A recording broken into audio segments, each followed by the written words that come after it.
the second qualifying heat in X30 Master and Gentleman, and we've already had a spinner into the wall on the main straight, would you believe? Incredible drama, and it's Giacomo Napolitano, I think, who's ended up in dire straits for the second time again. Certainly a couple of issues for the drivers as we get started, but François-Xavier Venet and Geoffrey Rouchy from Alexis Constellon and Tommy Nordvang. Giacomo Napolitano again nowhere to be seen, François Vautier, and then Bjorn Verheim, along with Louis Pret, Ludovic François and Vincent Jean-Baptiste, Eric Chapon and Mathieu Baudon, Jérôme Rousseau and Romain Monge, Sylvain Lahome and Christian Perrine. Then we have Frank Aymar and François Coulet, Anthony Harvey and Marc Larive from Christophe Auger and Philippe Tutti, Olympios Mavromikilex and Didier Bart, with Ludovic Tardivaux not getting out there on the grid for this one, and Napolitano for the second time in a row. I wonder if he's picked up an issue somewhere that's held him up from competing in either the race yesterday and today. As you can see, we're going around for a second formation lap. That's due to the fact that it was particularly cold overnight, and so the circuit obviously needs to have as much rubber put into it as possible this morning. So all of the contenders for their first race back on the circuit will get a second formation lap rather than just the one. But it will be fascinating off the sharp end of the field. François-Xavier Venet and Geoffrey Rouchy. The man who went into the wall on that early start was Alexis Castellon. So Castellon is trying to get himself back up the order again into his original grid position from what should be third on the grid, but he was the one who spun off into the wall, coming straight out of the pits. So Alexis Castellon definitely in some trouble here. Vincent Jean-Baptiste is fairly slow out of the marks as well. Once again, Giacomo Napolitano and Ludovic Tardivaux not coming out onto the circuit. So the man who went fifth in qualifying, we didn't see him in Heat 1, we didn't see him in Heat 2 now either. So big problems then for Giacomo Napolitano. I wonder if he's had a change in schedule and suddenly had to disappear to leave the circuit. But now we've got FX Venet, as he is known, François-Xavier Venet, pole position from Geoffrey Rouchy. Alexis Constellon has been able to get his place back again because he's been able to get back into position before the red line. So Alexis Castellon gets away with that, but will the kart be damaged in any way? Because that is fairly dramatic if that is the case, to have spun out there on the very first lap before they even go through. Vincent Jean-Baptiste has got an issue by the look of it, but off we go. And the drivers charge their way forward to the first corner. What is it going to be like into turn one? Certainly for FX, it is no problem at all for François-Xavier Venet. No issues at all as they get through. A couple of drivers skating through over the curbs, but everyone is still facing the right way as they charge through to the end of the first sector. Venet has the advantage here. Rouchy has dropped back already behind Alexis Castellon, and I think that's Tommy Nordvang who has worked his way further forward. So good performance there. Also from Bjorn Verheim, the Belgian. He looks like he's made a fairly decent start of it. Engineered, of course, by our dear friend Kevin Lemons of LK Performance. I know he's really rooting for this man to put on a good show, and certainly in the second heat, it looks good for the Belgian to rise forward.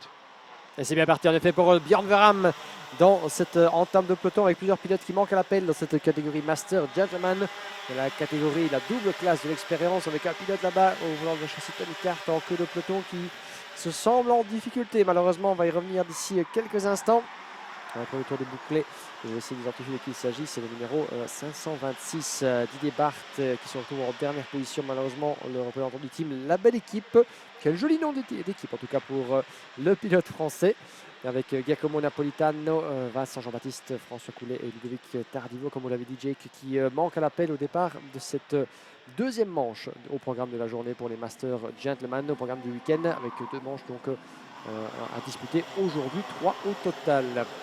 FX Venet, Alexis Castellon, séparé par 4 dixièmes, le passage du banking, les volailles de leader. Et vous voyez comme François-Xavier Venet tente bien de grignoter quelques centièmes de seconde et quelques kilomètres en plus à l'approche du premier freinage du virage numéro 14 en ne faisant qu'un avec son volant.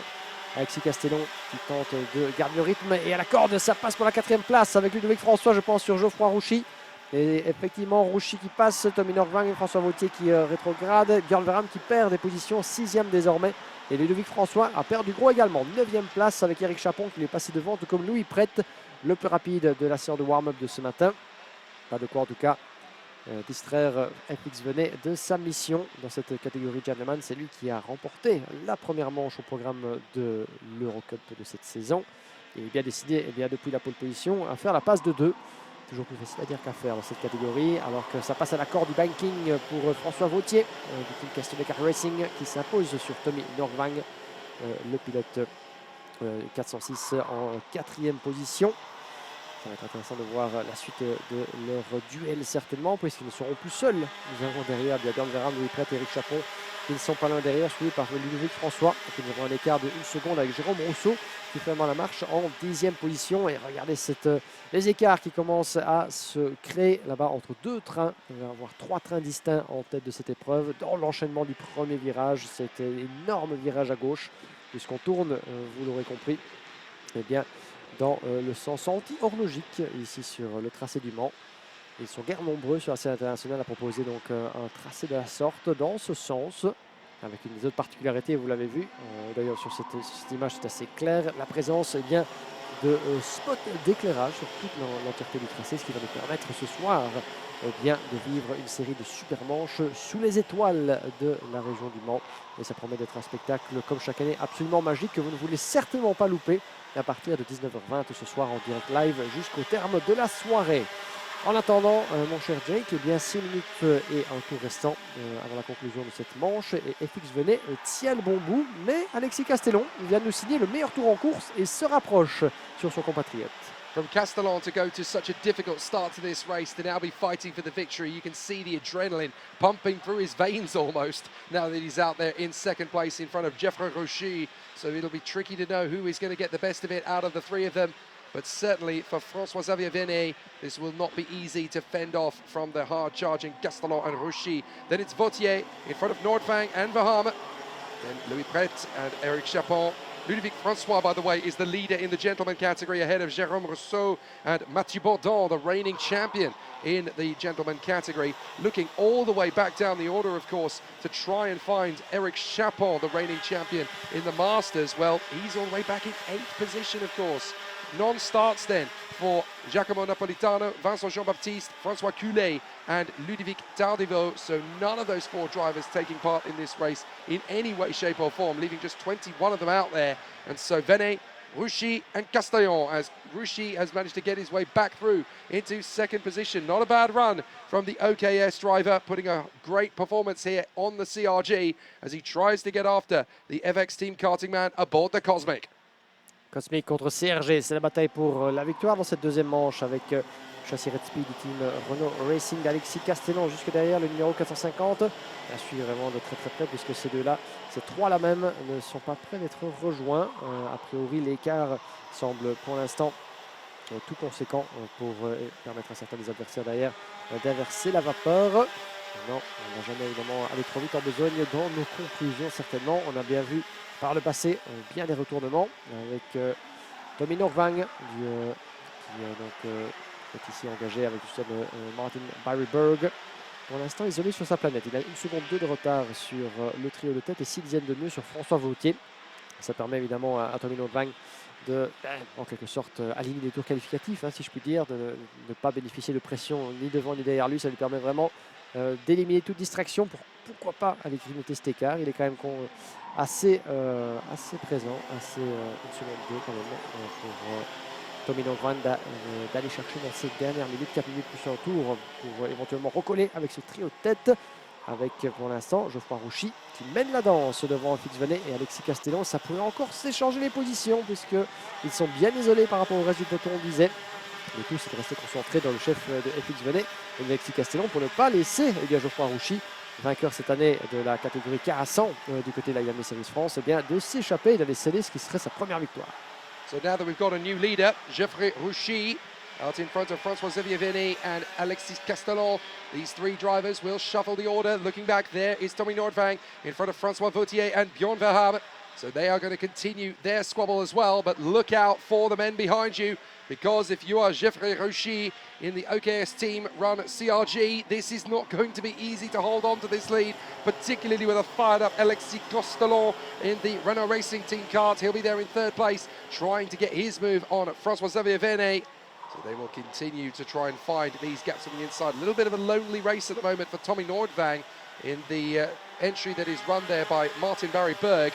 So the Norwegian, who's been plying his furrow for his children for a long time, now running other people. Up the inside though, comes Venet on the curb, trying to get the move on the inside of Geoffrey Rouchy, and he cannot make the overtaking move happen there, as beautiful defensive tactics from Geoffrey Rouchy. He will not be forced aside.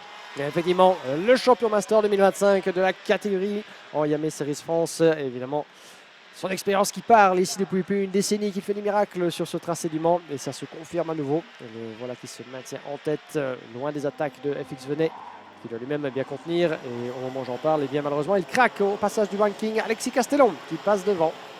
L'un des pensionnaires du team de Johan Renault, évidemment, des figures bien connues de la scène tricolore, avec une bonne vitesse de pointe là-bas de la part d'Alexis Castellon, qui est là de plus rapide en piste. Le meilleur tour en course va du côté de Tommy Norvang. 9 dixièmes de retard pour le pilote en 4e position. Et vous le voyez, il revient petit à petit avec moins de 2 minutes et un tour. Il y aurait encore une possibilité éventuellement pour le pilote norvégien Tommy Norvang d'aller faire la différence dans cette épreuve. Ça pourrait être intéressant d'avoir une bataille à 4, un quatuor de tête, pourquoi pas d'ici quelques instants. L'écart qui est tombé effectivement de près d'une seconde à moins de 5 dixièmes. Tommy Norvang qui revient le plus belle, chers amis. Le pilote en 4e position, plus pour très longtemps potentiellement. S'il reste concentré, s'il parvient à recoller éventuellement avec FX Venet qui se retrouve dans la position du chasseur, eh bien, ça pourrait mettre le pilote français un peu dans l'embarras en vue du drapeau à damier. Just when you thought this was going to be one-way traffic for the French trio, Tommy Nordvang has pulled off the fastest lap of the race and closed up to the leading trio. So it becomes a quartet now with just a minute left on the clock. Big dive up the inside as up to second place once more comes Francois Xavier, Francois Venet. So now Geoffrey Rouchy has got a bit of a gap between himself and Venet, with Castellon and Nordvang trying to close down the deficit once more. They've managed to get a lot of time made up to Rouchy down the main straight. So they have got a chance to fight back in this one. They hurtle their way through the right-hander. All of these competitors at the front end of the field over the age of 30 years as they compete in the X30 Masters category. The leading gentleman is Ludovic Francois, all the way back in 9th position, ahead of Jérôme Rousseau in 10th, and Mathieu Bourdon, the reigning champion, in 12th position at the moment. So they're all there or thereabouts, but this is going to get tricky. Francois Xavier Venet, is going to be working all over the back of Geoffrey Rouchy. So what can he do with Castellon and Nordvang very close together? In fact, Nordvang's got ahead into 3rd position, so the Norwegian is just a stone's throw away from going for the victory with 1 lap to go here at Le Mans. Et on est bientôt dans le dernier tour. C'est parti, chers amis. Et la bataille de haut lutte toujours entre nos deux leaders, Geoffrey Rouchy et FX Venet. Le pilote français, contre son compatriote. On va tellement évoluer du côté de la Iame Series Benelux, FX Venet depuis des années que j'en oublie presque qu'il nous vient de cette terre française. Comme quoi, l'ancien vainqueur de la compétition d'ailleurs du Benelux. Oh, et ça passe à l'intérieur et avec un petit peu d'embouteillage là-bas, j'en ai bien peur. Et Tommy Norvang qui passe en 2e position. FX Venet, on pensait qu'il aurait pu être en position de reprendre la première place dans ce dernier tour de course. Et il vient de se faire un petit peu chahuter avec un excellent Tommy Norvang de retour. On pensait effectivement qu'avec un rythme comme depuis quelques tours, il aurait pu recoller. Eh bien, il prend la 2e place. FX Venet n'a pas dit son dernier mot. Les derniers coups d'accélérateur, le passage de la chicane, plus rien pour empêcher Geoffrey Rouchy d'aller chercher sa 2e victoire. Mais ça passe à la corde pour FX Venet. Est-ce qu'il est repassé devant? Oui, superbe foire d'empoigne. FX Venet n'a pas dit son dernier mot, n'a rien lâché. Et dans les derniers instants, eh bien, cette 2e place, il la voulait plus que tout. À détriment de la victoire, il fallait sauver le résultat. Ce qu'il a fait de bien belle manière en reprenant l'avantage dans le dernier secteur. Et pour Tommy Norvang, il y a cru l'espace de quelques virages, mais il a dû s'incliner pour un petit dixième sur la ligne d'arrivée. Mais quel finish superbe! FX Venet, il a faim de succès, il a faim de victoire ce week-end. On le sent en tout cas en bonne forme, tout comme Tommy Norvang qui est parvenu à remonter un écart de près d'une seconde pour se mêler à la lutte pour ce top 3. Geoffrey Rouchy, on a profité pour vraiment prendre la poudre d'escampette et signer sa première victoire du week-end. A fabulous last lap bout back from Francois Xavier Venet to come second ahead of Tommy Nordvang, who had taken it off him there on the last lap. Geoffrey Rouchy, though, unbeatable. Alexis Castellon in front of Bjorn Verham for the top 5. Francois Vautier, Eric Chapon, Louis Pret, the Monégasque, in front of Ludovic Francois, the leading driver in the gentleman category. Then it is Jérôme Rousseau in front of Romain Monge, Mathieu Bourdon, Christian Perrine, Anthony Havet, Sylvain Lhomme and Frank Aymar. Then Marc Larive and Philippe Tutin Christophe Augier is next up in the mix. And then it is Olympios Mavromichaelakis from Didier Barth, and then the retirements: Giacomo Napolitano, Vincent Jean-Baptiste, Francois Coulet, and Ludovic Tardiveau. None of those drivers taking the start, with Didier Barth retiring from it. But certainly it's one apiece now for FX Venet and Geoffrey Rouchy. Their third and final heat is coming up later on, and the battle is definitely going to be very tight indeed to figure out who will get pole position for the Super Heat.